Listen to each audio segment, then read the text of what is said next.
Sejak tahun 1967, setelah Perang 6 Hari, Israel menduduki jalur Gaza dan tepi barat. Selama puluhan tahun, Gaza menjadi simbol konflik tak terselesaikan, tempat berbagai kekuatan bertarung antara Israel dan Hamas, antara diplomasi dan kekerasan, antara harapan dan keputusasaan. Pada tahun 2005, Israel menarik diri dari Gaza secara sepihak. Banyak yang mengira itu akan jadi awal perdamaian. Tapi yang terjadi justru sebaliknya. Hamas mengambil alih kekuasaan, dan sejak itu, Gaza diblokade dari udara, laut, dan darat. Kini, 2 dekade kemudian, Israel berbalik arah, bukan lagi keluar dari Gaza, melainkan masuk kembali sepenuhnya. Keputusan sudah bulat. Kami akan menduduki jalur Gaza sepenuhnya. Akan ada operasi bahkan di wilayah-wilayah tempat para sandera ditawan. Jika kepala staf IDF tidak setuju, ia harus mengundurkan diri. Pernyataan itu datang dari seorang pejabat senior yang dekat dengan Perdana Menteri Israel, Benjamin Netanyahu. Dan hari ini, tanggal 5 Agustus 2025, dunia menyaksikan saat sejarah bergeser ketika Netanyahu mengumumkan keputusan paling radikal dalam karier politiknya, pendudukan penuh jalur Gaza oleh militer Israel. Bukan lagi operasi terbatas, bukan lagi pengepungan atau serangan udara. Ini adalah deklarasi politik dan militer. Israel akan mengambil alih Gaza seutuhnya. Apakah ini akhir dari Hamas? Atau awal dari perang yang tak akan pernah berakhir? Pada hari ini, kantor Perdana Menteri Israel merilis pernyataan resmi yang menyebut 3 tujuan utama dari strategi baru ini. 1. Menghancurkan sepenuhnya kemampuan militer dan pemerintahan Hamas. 2. Membebaskan seluruh sandera yang masih ditahan. 3. Memastikan Gaza tak akan pernah lagi menjadi ancaman bagi Israel. Ini bukan sekadar operasi militer.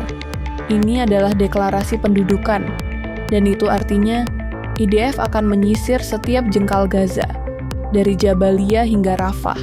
Menurut laporan media lokal, Netanyahu sudah lama menggunakan frasa pendudukan jalur Gaza dalam rapat-rapat tertutup, dan kini ia melakukannya secara terbuka, dengan restu diam-diam dari sekutu utamanya, Amerika Serikat.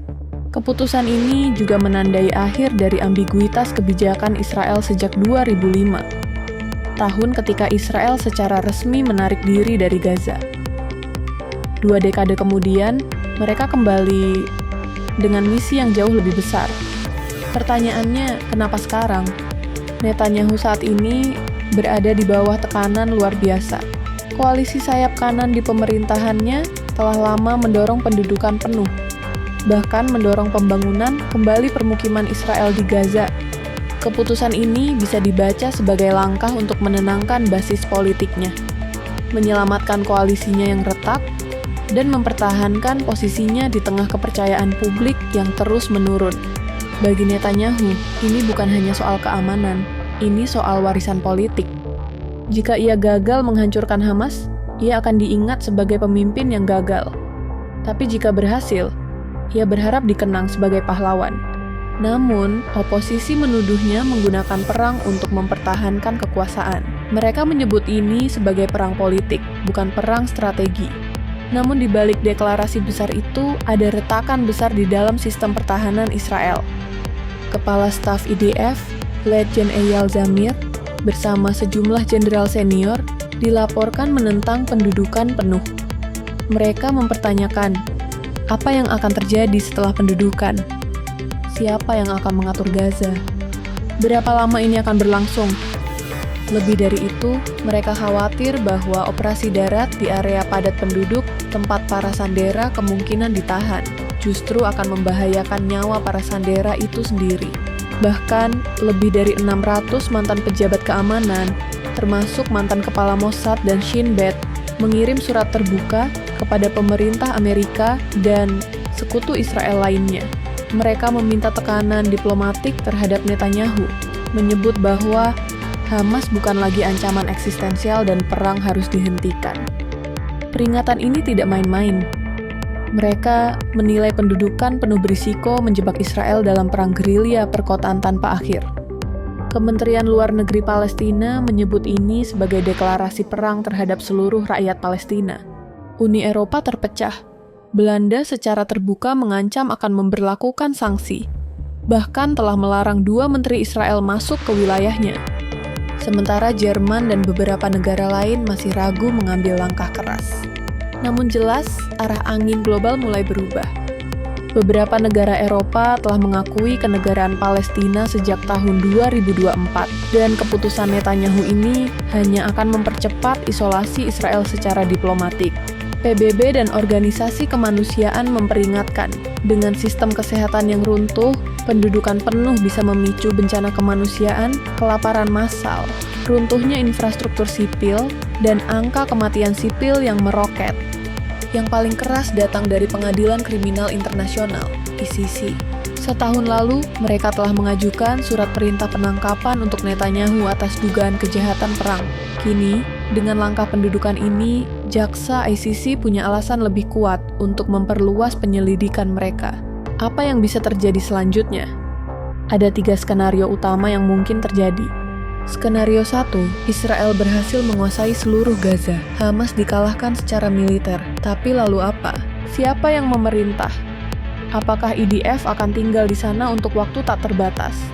Skenario 2, pendudukan memicu perlawanan lebih brutal. Hamas berubah bentuk jadi jaringan bawah tanah. Iran, Hizbullah, dan milisi regional lainnya ikut campur. Konflik lokal berubah jadi perang regional. Skenario 3, tekanan internasional mencapai puncaknya. Israel dikenai sanksi, hubungan luar negeri terganggu, dan bahkan sekutu terdekat mulai menjauh. Dalam semua skenario itu, satu hal yang pasti, ini bukan jalan yang mudah. Dengan satu perintah, Netanyahu telah membuka babak baru dalam sejarah Gaza, dan mungkin juga sejarah Israel. Bagi dia, ini adalah jalan satu-satunya menuju keamanan nasional. Tapi banyak orang, di Israel dan dunia, justru melihat ini sebagai lompatan ke jurang ketidakpastian. Netanyahu mungkin membayangkan dirinya sebagai penentu masa depan. Tapi hari ini, sejarah sedang ditulis, dan kita belum tahu apakah halaman berikutnya berisi stabilitas atau pertumpahan darah yang lebih dalam. Dan lebih dari sekadar kemenangan militer, pertanyaan sejatinya adalah, apakah kekuatan bisa memaksakan perdamaian, atau justru memperpanjang siklus kebencian yang diwariskan ke generasi berikutnya? Karena pada akhirnya, pendudukan adalah tindakan fisik, tapi perlawanan adalah ide. Dan ide yang tertanam di hati rakyat sulit dibunuh dengan senjata. Terima kasih telah menonton. Jika menurutmu video ini penting, jangan lupa like, komentar, dan bagikan. Agnivarta akan terus membedah konflik dunia dengan analisis yang tajam, karena dunia tidak pernah benar-benar tenang.